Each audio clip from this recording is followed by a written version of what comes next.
अच्छे दिन आएंगे, अच्छे दिन आएंगे। नमो नमो नमो नमो, हर हर मोदी, घर घर मोदी, हर हर मोदी, घर घर मोदी, अच्छे दिन आएंगे। ये वीडियो उस सच्चाई को बयां करता है जो आप तक न्यूज चैनल्स या अखबार पहुंचाते नहीं हैं। दोस्तों, इस वक्त न्यूज चैनल्स की स्क्रीन भरी हुई है इस बात के लिए कि थैंक यू मोदी जी, आपने पेट्रोल डीजल पर एक्साइज ड्यूटी घटाकर आम जनता को कितनी बड़ी राहत दी है। वो अलग बात है कि वो राहत आप तक पहुंचे ना पहुंचे, लेकिन ये वीडियो आप तक जरूर पहुंचनी चाहिए। दोस्तों, इस वीडियो में ये शख्स दोनों हाथों में कनिस्टर लेकर हर घर मोदी, घर घर मोदी के गाने गा रहा है, नारे लगा रहा है मोदी जी के नाम पर और कह रहा है अच्छे दिन आ गए। नमो नमो, हर हर मोदी, घर घर मोदी, हर हर मोदी, घर घर मोदी, अच्छे दिन आएंगे, अच्छे दिन आएंगे। नमो नमो नमो नमो नमो नमो नमो। दोस्तों, ये वीडियो अकेला वीडियो नहीं है। देश के खास तौर पर छोटे शहरों के पेट्रोल पंपों में ऐसी मार मची है कि पूछिए मत। और ये मार केवल छोटे शहरों के पेट्रोल पंप पर नहीं, शेयर मार्केट में तो कत्लेआम मचा है। और रुपया के तो पूछिए मत दोस्तों, आज तो रुपया अपने रिकॉर्ड स्तर पर 94 टच कर दिया है। मतलब आजाद भारत के इतिहास में 94 पर रुपये कभी नहीं पहुंचा है, नेवर, अभी तक। लेकिन आज रुपए ने वो काम भी कर दिया। वो सब कुछ मैं आगे आपको दिखाऊंगी, लेकिन पहले मैं चाहती हूँ कि आप ये वीडियो देखिए। अगर आपको ऐसा लगता है कि ये जो शख्स हैं हाथ में कनिस्टर लेकर मोदी मोदी के नारे लगा रहे हैं और याद दिला रहे हैं कि वो मोदी जी जिन्होंने अच्छे दिन का वादा किया था, वो इतने अच्छे दिन ले आए कि पेट्रोल पंपों पर गाड़ी बाइक तो छोड़िए, हाथ में कनिस्टर लेकर पहुंचना पड़ रहा है, तो ये वीडियो अकेला नहीं है। ये एक और वीडियो है दोस्तों, ये अमेठी का है। यहाँ पर कुछ लोग 25 लीटर पेट्रोल लेना चाहते थे, जिसके बाद पेट्रोल पंप वाले ने कहा कि नहीं, 5 लीटर से ज्यादा तो नहीं दे सकते। जिसके बाद वहां पर इतनी गर्मा गर्मी हो गई कि पुलिस को पहुंचना पड़ गया। 5 लोगों को नामजद और 25 अज्ञात के खिलाफ उपद्रव का मुकदमा दर्ज किया गया है। 4 को गिरफ्तार भी किया गया है। देखिए जरा क्या हाल हुआ है।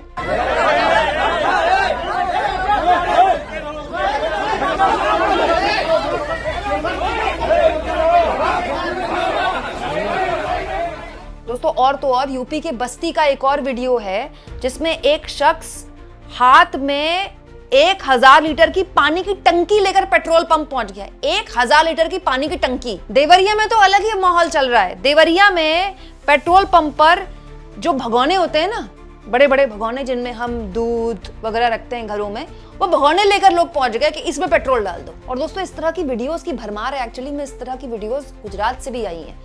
पॉइंट ये है कि कौन लोग हैं, ये पैनिक बाइंग क्यों कर रहे हैं। सरकार हर दिन यही कहती है कि पेट्रोल डीजल की कोई समस्या नहीं है, तो फिर ये जमीन तक क्यों नहीं पहुंच पा रहा माहौल।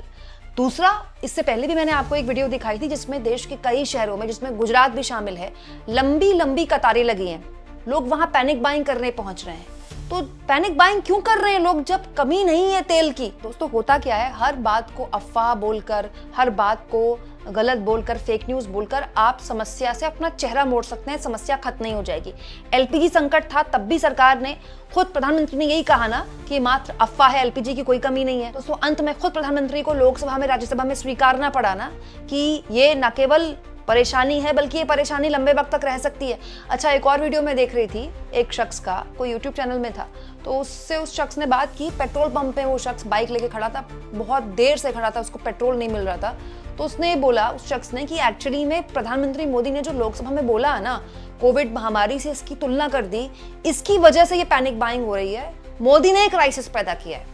दोस्तों, लोग घंटों घंटों से लाइनों में लगे हैं। और यूपी से तो ऐसी बहुत खबरें आ रही हैं जिसमें लोग एक पेट्रोल पंप पे लाइन में लगते हैं, 1 घंटा, फिर नहीं मिलता, फिर दूसरे में जाते हैं। तो मैं तो ये समझ नहीं पा रही हूँ कि जब पेट्रोल की कोई किल्लत नहीं है, सरकार खुद कह रही है पेट्रोल की कोई किल्लत नहीं, और सरकार के पास पेट्रोल का स्टॉक भी है, इतना तो है कि कम से कम पैनिक बाइंग ना हो। ऐसी समस्या नहीं है पेट्रोल की हमारे यहाँ जैसी एलपीजी की है। तो फिर ये लोग क्यों अपने कनिस्टर लेकर पहुंच रहे हैं, इसके लिए कौन जिम्मेदार है। हैरानी इस बात की है दोस्तों कि इस देश में पेट्रोल डीजल को लेकर इस तरह के हालात पैदा हो रहे हैं। और हरदीप पुरी हेडलाइन बनाने में मशहूर है।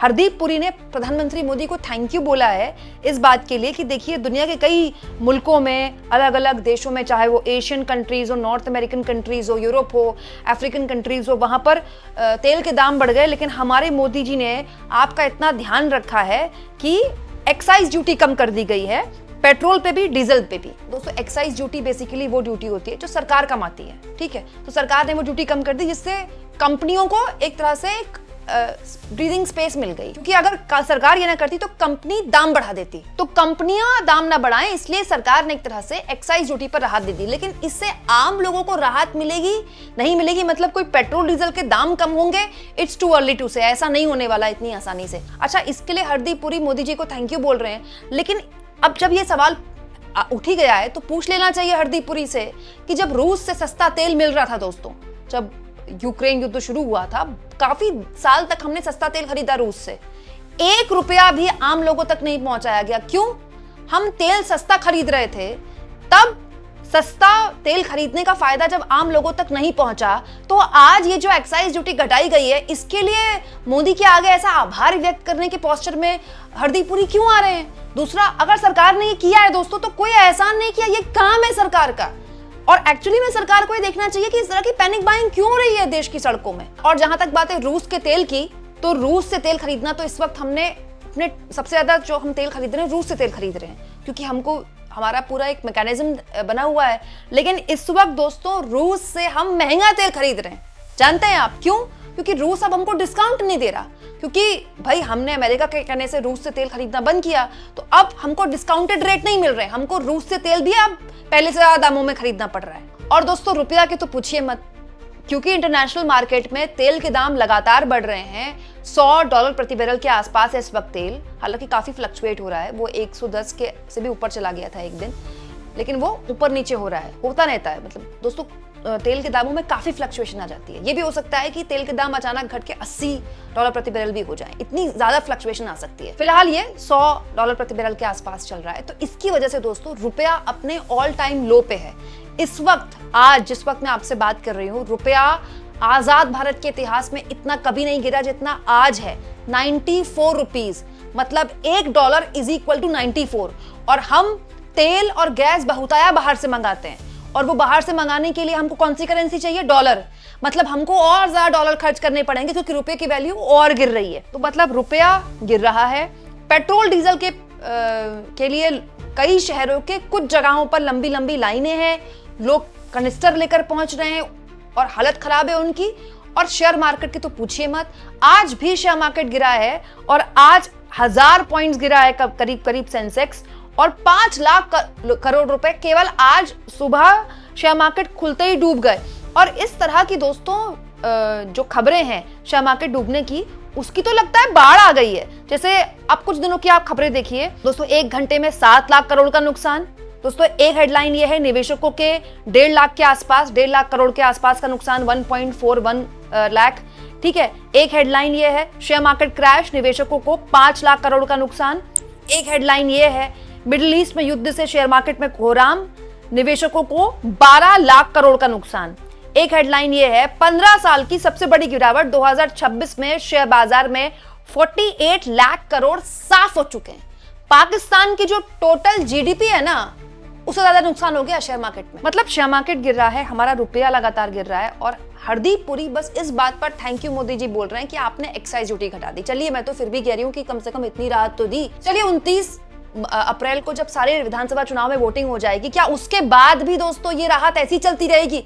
ये अपने आप में गंभीर सवाल इसीलिए दोस्तों कि कोई भी आदमी 1 दिन 2 दिन समस्या झेल सकता है, लेकिन खुद प्रधानमंत्री अगर संसद में ये बात बार बार बोल रहे हैं कि इसके प्रभाव लंबे वक्त तक देखने को मिल सकते हैं, तो आप सोचिए एक व्यक्ति जो अपने घर में सालों साल से गैस से खाना बना रहा है, अचानक से वो कंडों में खाना कैसे बनाएगा, वो चूल्हे में खाना कैसे बनाएगा, और कब तक बनाएगा? और अगर बनाएगा तो क्या उसको गुस्सा नहीं आएगा, उसको बुरा नहीं लगेगा? पेट्रोल डीजल को लेकर जो ये कुछ शहरों में पैनिक बाइंग देखी जा रही है, इसके लिए आदमी, भाई कोई पैनिक बाइंग कर रहा होगा या कोई पेट्रोल पंप इस तरह की हरकत करवा रहा होगा, इसके लिए जो लाइन में खड़ा है आदमी, एक तो दफ्तर में काम करे, दफ्तर में काम करके जब घंटा 2 घंटा उसका वेस्ट हो रहा है लाइन में खड़े होकर, उसका कहीं तो गुस्सा फूटेगा ना। आप इस मुद्दे पर क्या सोचते हैं? कमेंट बॉक्स में जरूर लिखें दोस्तों, और जितना हो सके चैनल को शेयर भी करें और सब्सक्राइब भी।